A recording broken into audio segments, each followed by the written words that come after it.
truth, and the life.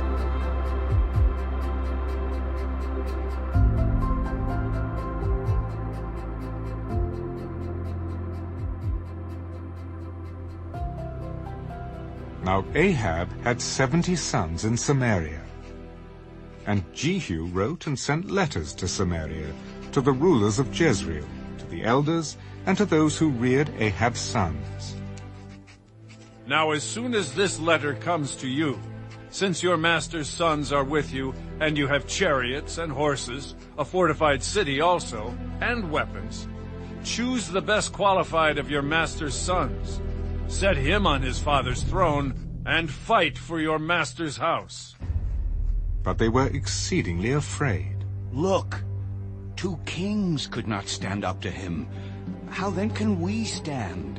And he who was in charge of the house, and he who was in charge of the city, the elders also, and those who reared the sons, sent to Jehu.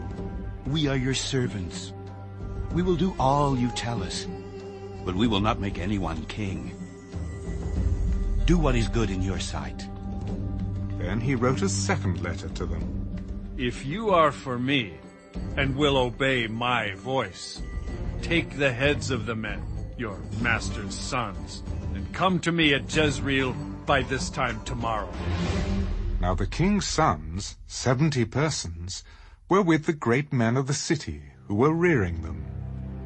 So it was, when the letter came to them, that they took the king's sons and slaughtered 70 persons, put their heads in baskets, and sent them to him at Jezreel.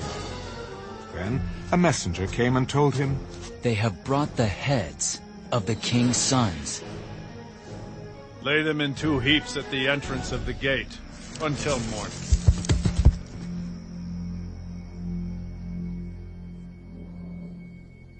So it was in the morning that he went out and stood and said to all the people, You are righteous. Indeed, I conspired against my master and killed him. But who killed all these? Know now that nothing shall fall to the earth of the word of the Lord which the Lord spoke concerning the house of Ahab. For the Lord has done what he spoke by his servant Elijah. So Jehu killed all who remained of the house of Ahab in Jezreel, and all his great men, and his close acquaintances, and his priests, until he left him none remaining. And he arose and departed, and went to Samaria. On the way, at Beth-Eked of the shepherds, Jehu met with the brothers of Ahaziah, king of Judah. Who are you? We are the brothers of Ahaziah. We have come down to greet the sons of the king and the sons of the queen mother. Take them alive. So they took them alive and killed them at the well of Beth-Eked, 42 men. And he left none of them. Now when he departed from there, he met Jehonadab, the son of Rechab, coming to meet him. And he greeted him. Is your heart right, as my heart is toward your heart? It is. If it is, give me your hand. So he gave him his hand, and he took him up to him into the chariot. Come with me, and see my zeal for the Lord. So they had him ride in his chariot. And when he came to Samaria, he killed all who remained to Ahab in Samaria, till he had destroyed them, according to the word of the Lord which he spoke to Elijah. Then Jehu gathered all the people together and said to them, Ahab served Baal a little. Jehu will serve him much. Now therefore call to me all the prophets of Baal, all his servants and all his priests. Let no one be missing, for I have a great sacrifice for Baal. Whoever is missing shall not live. But Jehu acted deceptively, with the intent of destroying the worshippers of Baal. Proclaim a solemn assembly for Baal. So they proclaimed it. Then Jehu sent throughout all Israel, and all the worshippers of Baal came, so that there was not a man left who did not come. So they came into the temple of Baal, and the temple of Baal was full from one end to the other. And he said to the one in charge of the wardrobe, "Bring out vestments for all the worshippers of Baal." So he brought out vestments for them. Then Jehu and Jehonadab, the son of Rechab, went into the temple of Baal, and said to the worshippers of Baal, "Search and see that no servants of the Lord are here with you, but only the worshippers of Baal." So they went in to offer sacrifices and burnt offerings. Now Jehu had appointed for himself 80 men on the outside. If any of the men whom I have brought into your hands escapes, whoever lets him escape, it shall be his life for the life of the other. Now it happened, as soon as he had made an end of offering the burnt offering, that Jehu said to the guard and to the captains, "Go in and kill them. Let no one come out." And they killed them with the edge of the sword. Then the guards and the officers threw them out, and went into the inner room of the temple of Baal.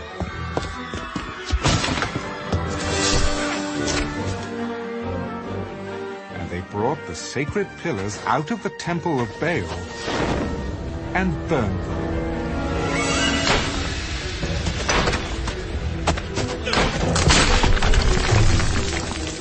Then they broke down the sacred pillar of Baal, and tore down the temple of Baal, and made it a refuse dump to this day. Thus Jehu destroyed Baal from Israel. However, Jehu did not turn away from the sins of Jeroboam, the son of Nebat, who had made Israel sin, that is, from the golden calves that were at Bethel and Dan. And the Lord said to Jehu, "Because you have done well in doing what is right in my sight, and have done to the house of Ahab all that was in my heart, your sons shall sit on the throne of Israel to the 4th generation." But Jehu took no heed to walk in the law of the Lord God of Israel with all his heart. For he did not depart from the sins of Jeroboam, who had made Israel sin. In those days the Lord began to cut off parts of Israel. And Hazael conquered them in all the territory of Israel, from the Jordan eastward, all the land of Gilead, Gad, Reuben, and Manasseh, from Aroer, which is by the river Arnon, including Gilead and Bashan. Now the rest of the acts of Jehu, all that he did, and all his might, are they not written in the book of the Chronicles of the kings of Israel? So Jehu rested with his fathers, and they buried him in Samaria. Then Jehoahaz, his son, reigned in his place. And the period that Jehu reigned over Israel in Samaria was 28 years.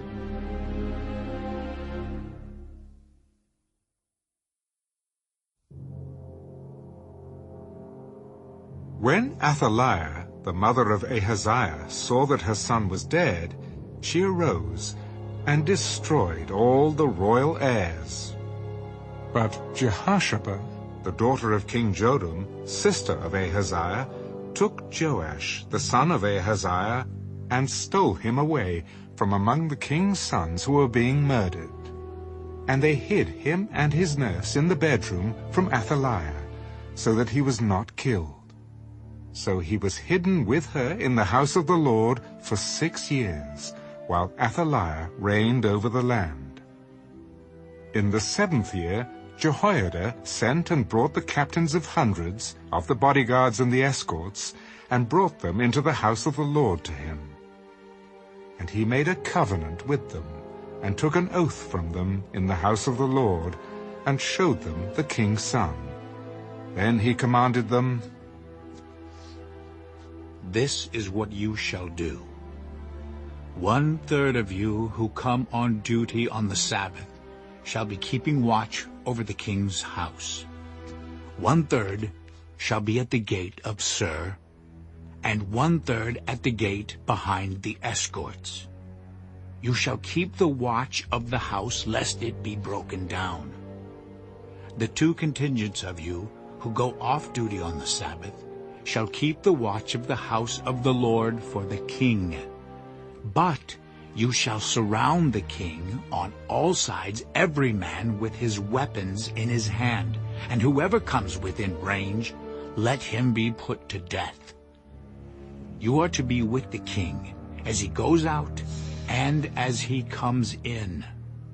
So the captains of the hundreds did according to all that Jehoiada the priest commanded. Each of them took his men who were to be on duty on the Sabbath, with those who were going off duty on the Sabbath, and came to Jehoiada the priest.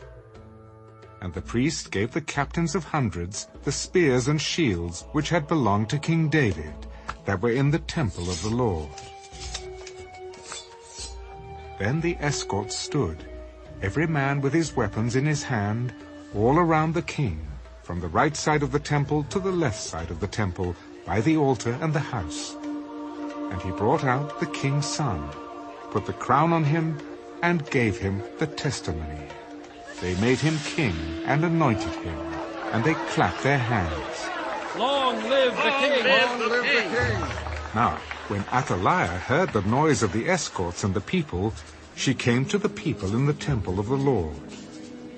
When she looked, there was the king standing by a pillar, according to custom. And the leaders and the trumpeters were by the king.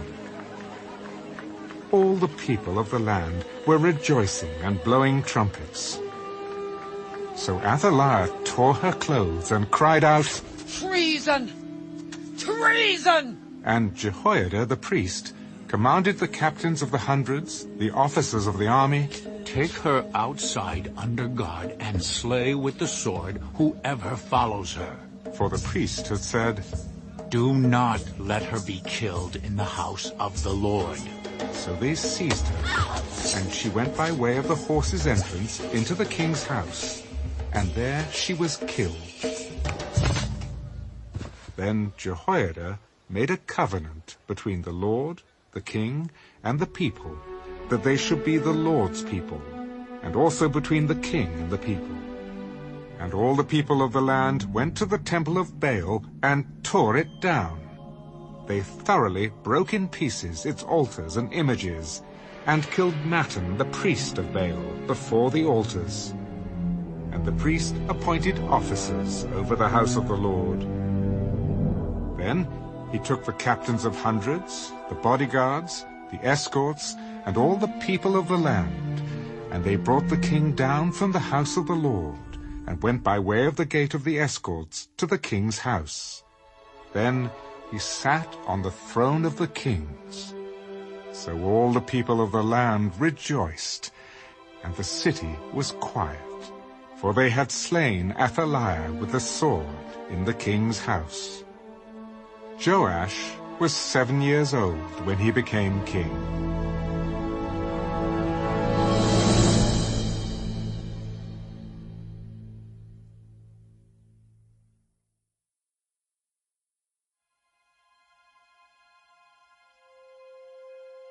In the 7th year of Jehu, Joash became king, and he reigned 40 years in Jerusalem. His mother's name was Zibiah of Beersheba. Joash did what was right in the sight of the Lord all the days in which Jehoiada the priest instructed him. But the high places were not taken away. The people still sacrificed and burned incense on the high places. And Joash said to the priests, All the money of the dedicated gifts that are brought into the house of the Lord, each man's census money, each man's assessment money, and all the money that a man purposes in his heart to bring into the house of the Lord, let the priests take it themselves, each from his constituency, and let them repair the damages of the temple wherever any dilapidation is found. Now it was so, by the 23rd year of King Joash, that the priests had not repaired the damages of the temple. So King Joash called Jehoiada the priest and the other priests. Why have you not repaired the damages of the temple? Now therefore do not take more money from your constituency, but deliver it for repairing the damages of the temple. And the priests agreed that they would neither receive more money from the people nor repair the damages of the temple. Then Jehoiada the priest took a chest, bored a hole in its lid, and set it beside the altar on the right side as one comes into the house of the Lord. And the priests who kept the door put there all the money brought into the house of the Lord. So it was, whenever they saw that there was much money in the chest, that the king's scribe and the high priest came up and put it in bags, and counted the money that was found in the house of the Lord. Then they gave the money, which had been apportioned, into the hands of those who did the work, who had the oversight of the house of the Lord. And they paid it out to the carpenters and builders who worked on the house of the Lord, and to masons and stone cutters, and for buying timber and hewn stone, to repair the damage of the house of the Lord, and for all that was paid out to repair the temple. However, there were not made for the house of the Lord basins of silver, trimmers, sprinkling bowls, trumpets, any articles of gold or articles of silver from the money brought into the house of the Lord. But they gave that to the workmen, and they repaired the house of the Lord with it. Moreover, they did not require an account from the men into whose hand they delivered the money to be paid to workmen, for they dealt faithfully. The money from the trespass offerings and the money from the sin offerings was not brought into the house of the Lord. It belonged to the priests. Hazael, king of Syria, went up and fought against Gath, and took it. Then Hazael set his face to go up to Jerusalem. And Joash, king of Judah, took all the sacred things that his fathers, Jehoshaphat and Jehoram and Ahaziah, kings of Judah, had dedicated, and his own sacred things, and all the gold found in the treasuries of the house of the Lord and in the king's house, and sent them to Hazael, king of Syria. Then he went away from Jerusalem. Now the rest of the acts of Joash, and all that he did, are they not written in the book of the Chronicles of the kings of Judah? And his servants arose and formed a conspiracy, and killed Joash in the house of Millo, which goes down to Silla. For Josachar, the son of Shimeath, and Jehazabad, the son of Shomer, his servants, struck him. So he died, and they buried him with his fathers in the city of David. Then Amaziah, his son, reigned in his place.